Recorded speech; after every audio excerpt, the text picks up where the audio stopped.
I'm Carolyn Young, Chief Executive at Retail NZ, and welcome to today's episode where we'll be discussing surcharging, which has been recently receiving a lot of attention. I'm joined by Sean Carney, who's a director with Mastercard. Sean works with the New Zealand banks on a range of topics associated with their payment businesses.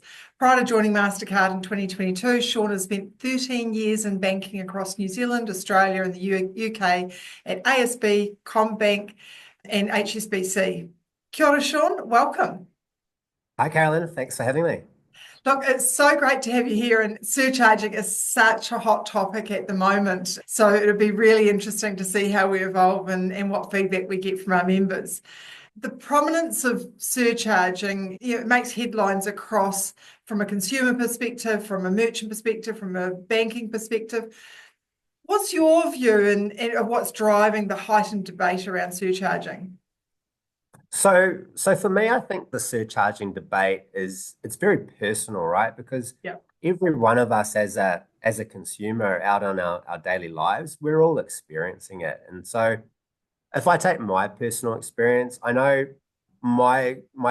when I get surcharged, it's not an experience I love, and I can find it a little jarring. So you have this dynamic where there's so many folks in the community who are going to buy going to their local grocery, they're going to buy their milk, and they are incurring a surcharge. So everyone is experiencing it. And because it's everywhere, I think people are talking about it and everyone's across it. And I think there's a little bit of confusion. So when I talk to my friends and my family about the dynamic of surcharging, people are unsure around what it all means and what is the right level of surcharging, what's fair and what's not fair. So I think for that reason, it's affecting all of us. Yeah. It's become a topic of conversation. And I think finally, you could probably add almost a regulatory lens to the conversation, which says in November 22, the government legislated down the cost of acceptance. And so we have these two opposing dynamics where we have the cost of acceptance has actually come down, but what we've actually seen is we've seen a significant increase in the level of surcharging in New Zealand. And that's a really interesting dynamic. It sure is. And look, and we know that we're not going to get everyone to agree, but what sort of direction do you think that the industry should move in to sort of address the surcharging piece and how we could move forward? So my perspective on that is I think that retailers really should focus on the customer experience. So for some folks, surcharging is jarring, and there are people out there who will just be out walking their dog and they might just have their mobile phone on them, and the only way to pay is if they need to get some last minute supplies, some milk, the only way they can pay is with their phone. So I think that retailers need to be mindful that the experience of contactless, the experience of paying with a mobile wallet is one that customers actually really prefer. So customer experience is really important.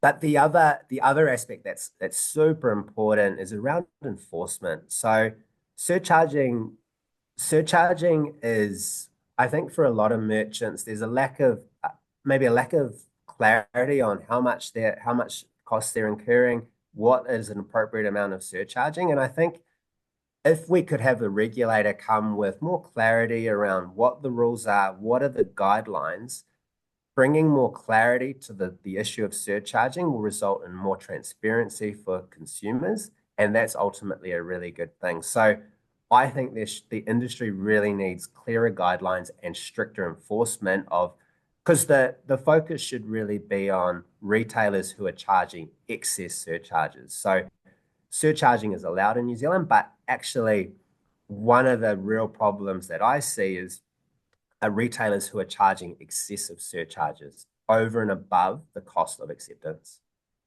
Yeah, and look, it is part of the issue is it's such a complex space and really hard to understand that many retailers and merchants really struggle to be able to really clarify in their bank statements what are they actually being charged and therefore what could they pass on in terms of if they want to surcharge or if they're not surcharging. So I agree entirely that if we could get something where the regulation was much clearer and the the system could be described to the average retailer in a much more straightforward way, it would certainly help.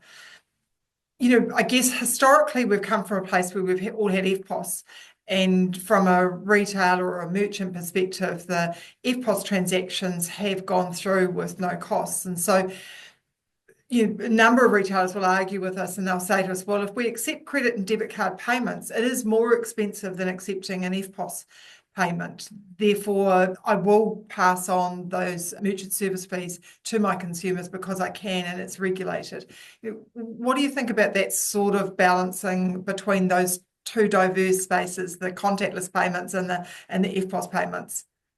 Well, the first thing I'd say in reaction to that is I think it's a really, it is a logical position. And I think we should be really sympathetic to retailers. Like, it's been a really tough 12 months or so in retail land, right? And that's been shown in the statistics. So that's a logical perspective. And we do need to be mindful that it's a tough environment.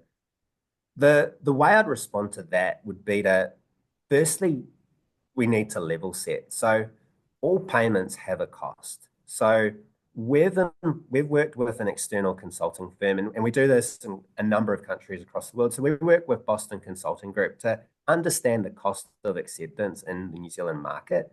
And the reality is that all forms of acceptance have a cost. So whether it's cash, buy now, pay later, or a card, be it a Visa, Mastercard, or EFTPOS card, there are costs associated with accepting that payment.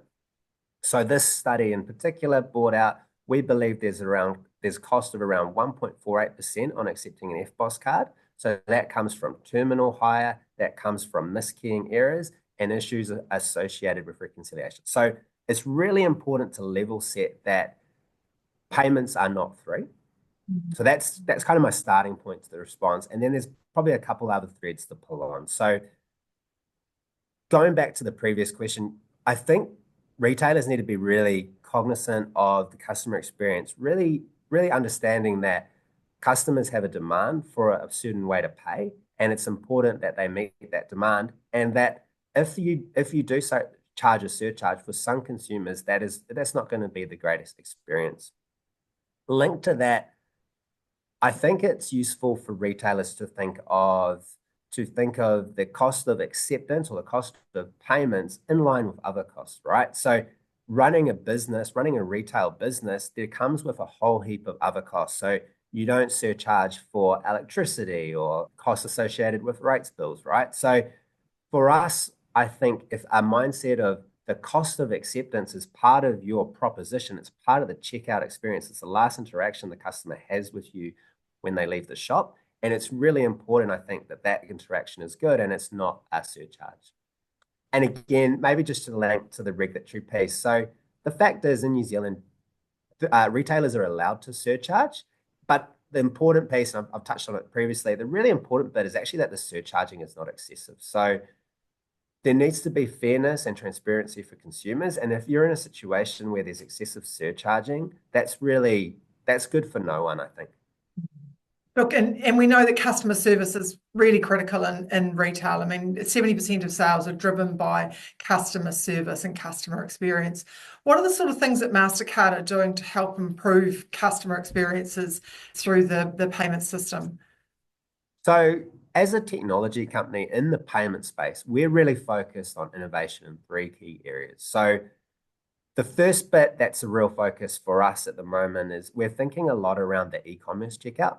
So making sure that when customers are buying goods online with your retailers, that transaction is safe, secure, and seamless. So there's a number of innovations that are going to be coming to market in the next 12 months that are going to improve the experience in the e-commerce space.